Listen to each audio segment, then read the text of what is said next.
So tonight we are making fried tacos for dinner, and it's probably not healthy. It's probably not going to be too bad, but it is fried. Maybe if you use your air fryer, it'll be better for you. But I don't have one of those, so we're going to fry them. It should be, well, it is low in carb. We're using corn tortillas, which are low carb alternatives to regular flour tortillas. I am also using bell peppers and onions, which are really low on carbs, and tomato paste, same thing, and then seasonings, which really don't have any carbs either. So really the unhealthy part is the frying part. So kind of bad for our fat, but it'll be okay. On the side, I will be making refried beans to go with them. And fried tacos are, you don't top them with your traditional toppings like inside the taco like you normally would. They kind of go on the side. So I'll show you what that looks like too at the end.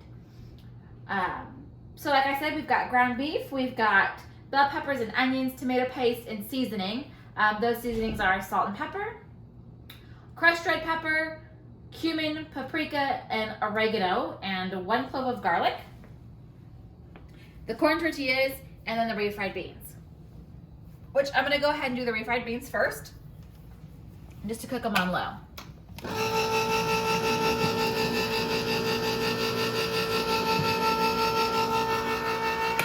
Now there are a lot of different brands of refried beans, and I will tell you, just personally, I don't like Old El Paso's refried beans. They're too like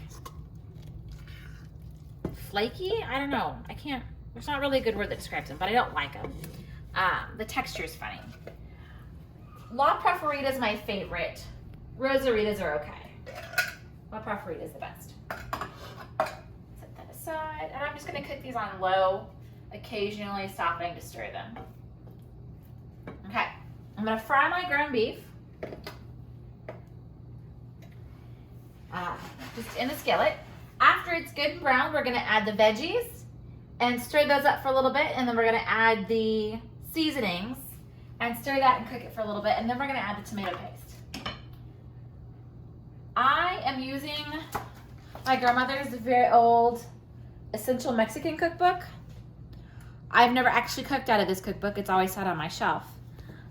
So this is a brand new recipe for me, even though it's out of a very old cookbook. It's a really cool book. I'm looking for the copyright date so I can tell you exactly how old it is. Okay, so it's really not that old. It's 94. But it looks old. Well, I think it was just today somebody cited something from 94 and said, which if you think about it, is closer to the moon landing than it is to today. Oh, shut up. I know, right? Not cool. I really did the math, and oh my gosh, yes, it is closer to the moon landing than it is to today. To me, 1994 was just like 10 years ago. Well, we were 10 years old. I know. And I'm sorry to everyone else who is older than us. Not really, because you were a lot older, wiser. You've seen more than we have. We're still just getting to know life. Anywho, I'm cooking my meat. It's on high. I didn't preheat anything, so it's kind of taken a little bit of time to heat up.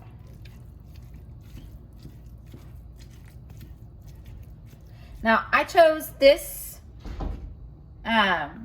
spoon thing. It's got the flat edge of a spatula, but it's got the dip of a spoon, which is why I like it.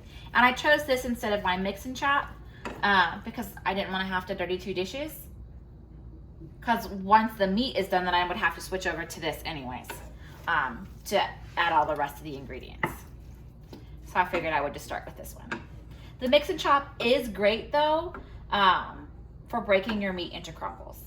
That's exactly what it's made for, and it does its job very well. Well, can you show us what the mix and chop is? Maybe. Yeah. This.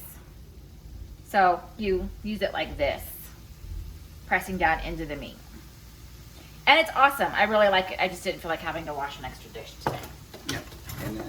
And it's kind of a rare occasion you would use it, but it becomes just the tool for the job. It's a good tool for the job. It really is. And I've had mine for a long time, and I use it often.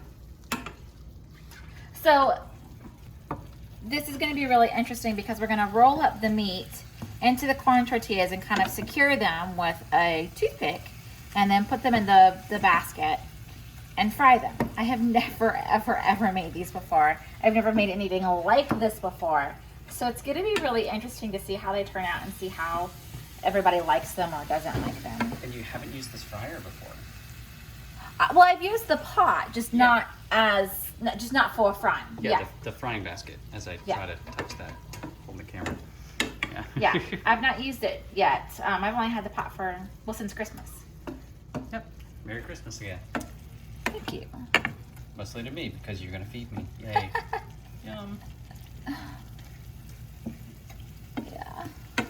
So, meat's browning pretty quickly now that it's gotten started. So, you're stirring this pretty constantly. Yeah, and you don't have to. I just like having something to do with my hands. I could leave it and walk away. Like if I hadn't already chopped my veggies, I could leave this and walk away and chop them. But I did already. Yeah. Like those cooking shows whenever they finish dinner in about 6 minutes. It's like, how'd you do that? Because we spent 45 minutes while we were off camera doing all the work. I did not spend 45 minutes off camera. Although I did leave my microwave on. But I probably did spend 20. Just getting everything out. Defrosting the meat because I left it in the freezer again, and then chopping the veggies. Now, just like a regular taco, you can serve this with beans and rice, which we'll serve it with beans. You can top it with lettuce, tomatoes, sour cream, which I don't recommend, guacamole, cheese, anything that you normally top your tacos with. It's just going to go on the outside instead of the inside. That's really the biggest difference. I just need to peek at my cookbook. Oh, sure. Okay.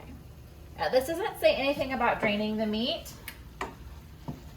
but this is the 85% lean, so it's kind of greasy, and I'm going to go ahead and drain it. Yeah, certainly if you got the most affordable ground beef, which is 70%, you'll get a lot more. Yeah, and this is why I kept my can. Right. I'll come around. You got that? Yep, I got it. So I'm just going to use the lid to kind of, I can't think of the word that I need. Sorry, brain fart. But like create a slit like this for the grease to come out while the lid keeps the meat in. And then I'm pouring the grease into the can in the sink, not down the drain.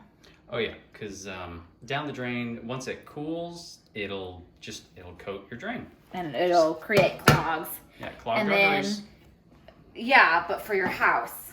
And that gets really expensive to fix. Okay, so the meat is drained. It's browned. We're gonna add in our veggies. We're gonna cook these until they're just a little bit tender. So this is 1 whole green pepper. And then half of a white onion or a yellow onion. There's not a whole lot of difference. And let those cook. I'm gonna bring my lid back over because I'm gonna need it to cover in a minute. So we're gonna cook these together, and then once the veggies are a little bit tender, we're gonna add the seasoning. And then we're going to add a half a cup of tomato paste and stir all that together, and we'll put the lid on and let it cook for 10 minutes. So while this is cooking, I'm actually going to go ahead and open up my tomato paste and measure it out.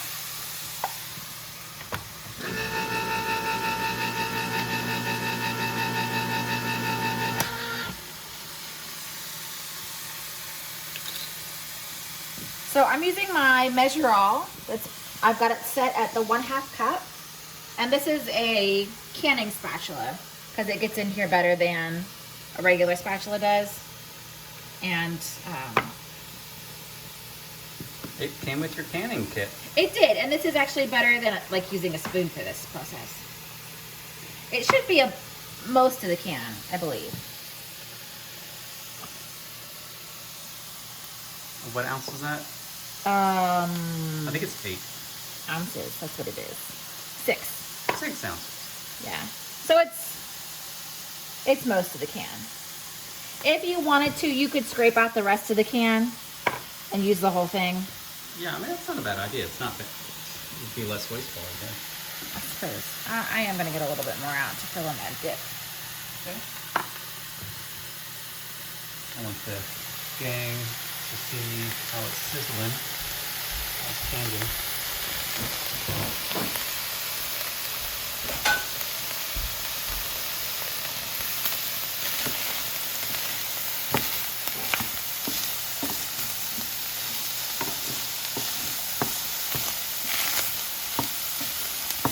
Let's turn my fan on. It's going to get a little loud.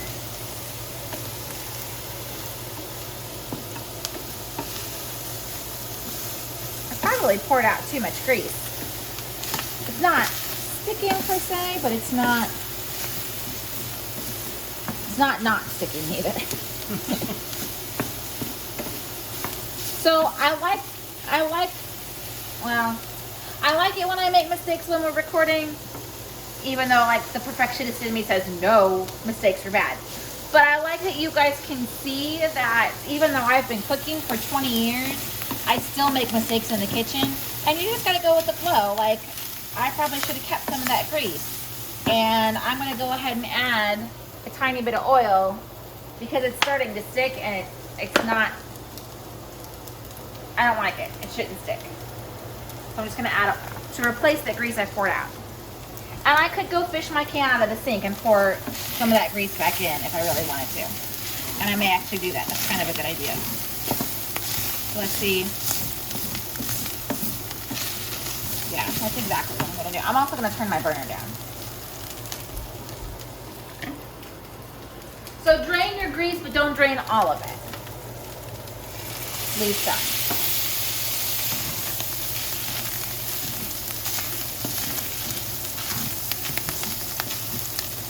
Yeah, I think that's kind of how everybody begins to feel insecure in their kitchen when things go badly and then they don't know what to do.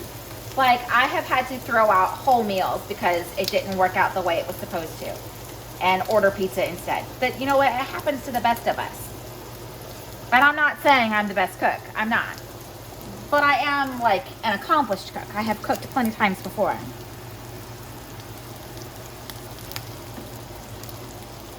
But we still make mistakes. It's part of cooking. Just like in science, you make mistakes. You know, science experiments don't always go exactly the way you want them to. Sometimes we have car accidents. Driving doesn't always go the way we want it to. So that was me just pressing my clove of garlic into my skillet with my veggies, which are now good and soft. I didn't put my garlic in at the same time because garlic does not take as long to cook and I didn't want it to over brown. Yeah, that's important to remember. Most recipes actually say that. Yeah, this one didn't, but it's just something I know. If you're not using fresh garlic and you are instead using minced garlic, don't add it until you're adding the seasoning. So I'm gonna go ahead and pour just a little bit more of that grease in here. I'm glad I kept it and didn't throw it out.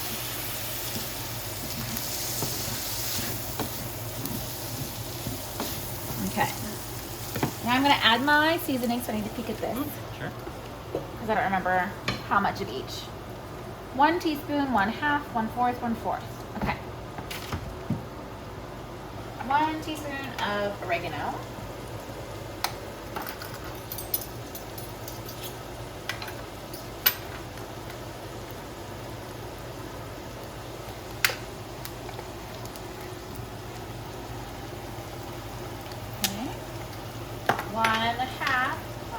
Tomato paste on my arm. Okay, 1/2 teaspoon of cumin, and I round my seasonings. I do not measure exact. And I say 1/4 and 1/4. So 1/4 of paprika.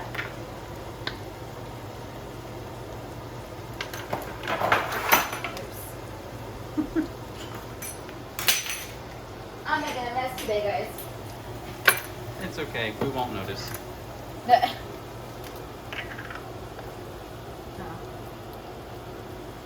1/4 crushed red pepper, and then salt and pepper to taste.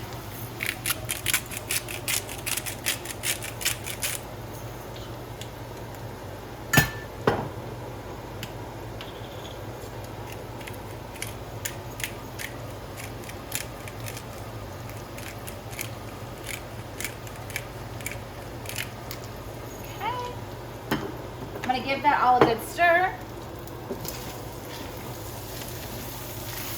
And it already smells really good. I would have never thought to put oregano in my taco meat.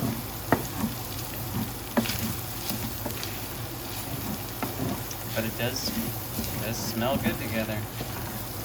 Okay, now I'm gonna add this tomato sauce, and this is why I'm using the measure all instead of a regular measuring cup, because I can just push it down. I don't have to scrape hardly anything off. I'm gonna get this good mixed in. We're gonna cover it and cook it for 10 minutes, stirring occasionally. I gotta get it all mixed in first.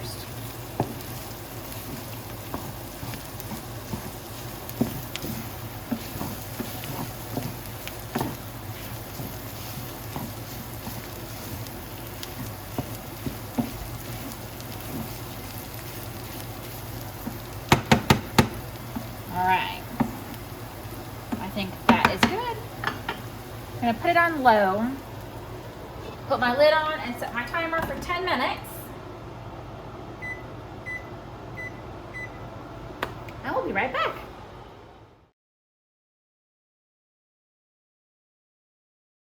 Okay, we're back. I'm ready to take my lid off.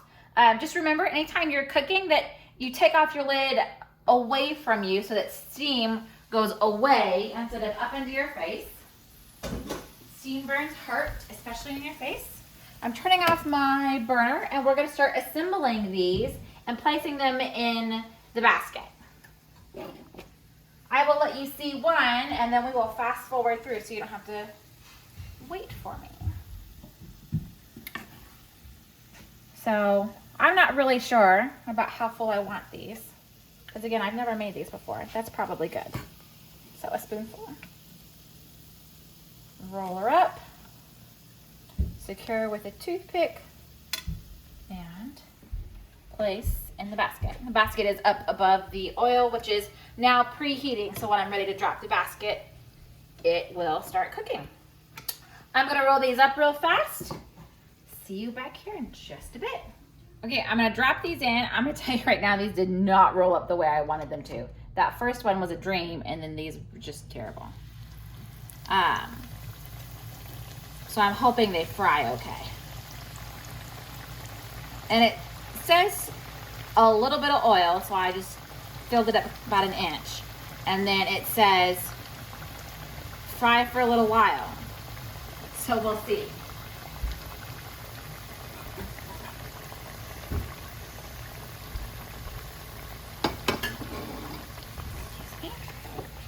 Can we trade places?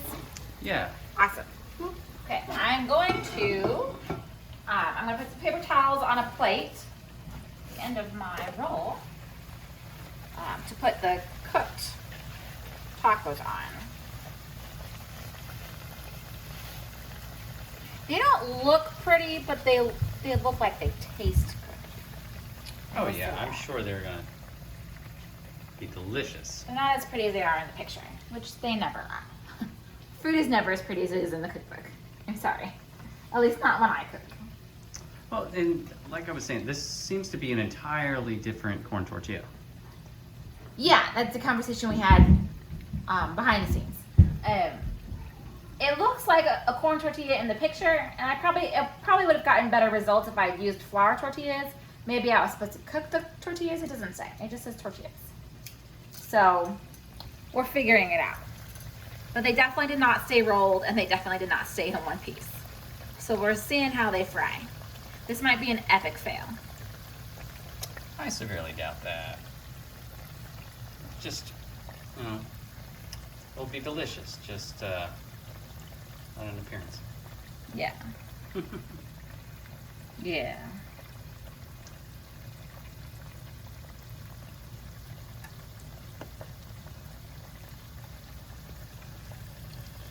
I don't even know how to know if they're done. You guys, I'm totally like making this up as I go along.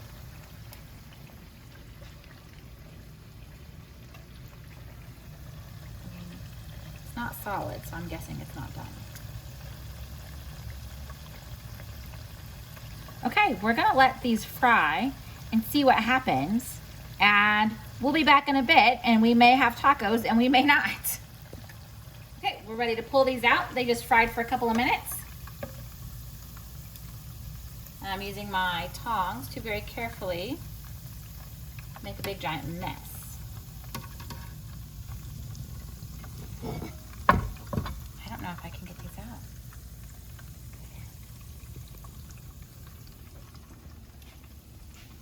Y'all, this was such an epic failure.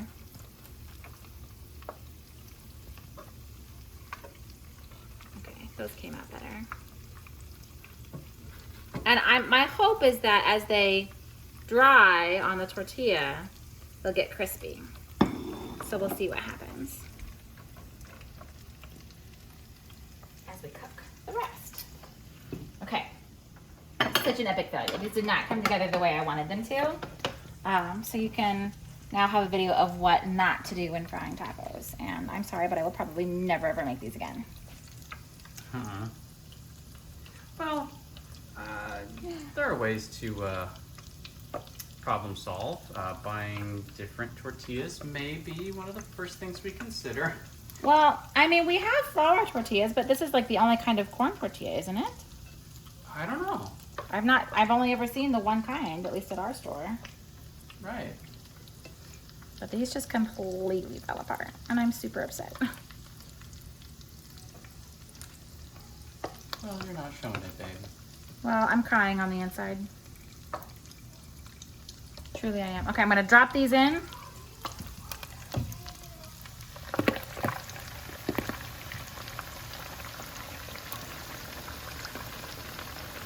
Okay.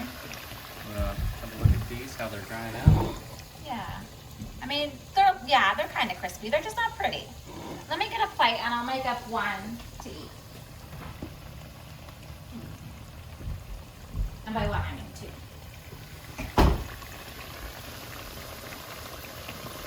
So, I mean, yeah, they're crispy. They're just not pretty. Okay, so I would normally top my regular taco with some lettuce, Gotta come over here. some tomato. I probably ought to get some cheese. Well, I can see that tortilla, how it has fried. That has fried better. I'm not really sure. A little bit of cheese. And then I'm gonna pull that toothpick out so I don't accidentally eat it. That would be painful. And then I like a little bit of hot sauce.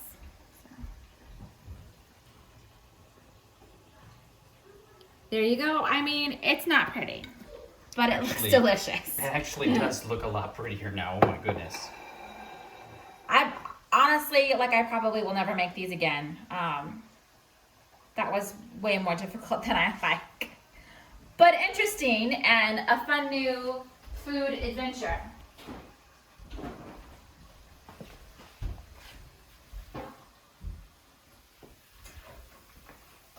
I hope you guys enjoyed watching me make all of these silly mistakes. As I learned a new recipe and it didn't go so hot. I hope you learned something from my mistakes, and if you tried this recipe, let me know how it went for you in the comments. For more recipes that are usually not epic failures, you can subscribe to my YouTube channel and follow my blog for cooking tips, meal planning, and all kinds of other fun things, including what to do when your dinner fails.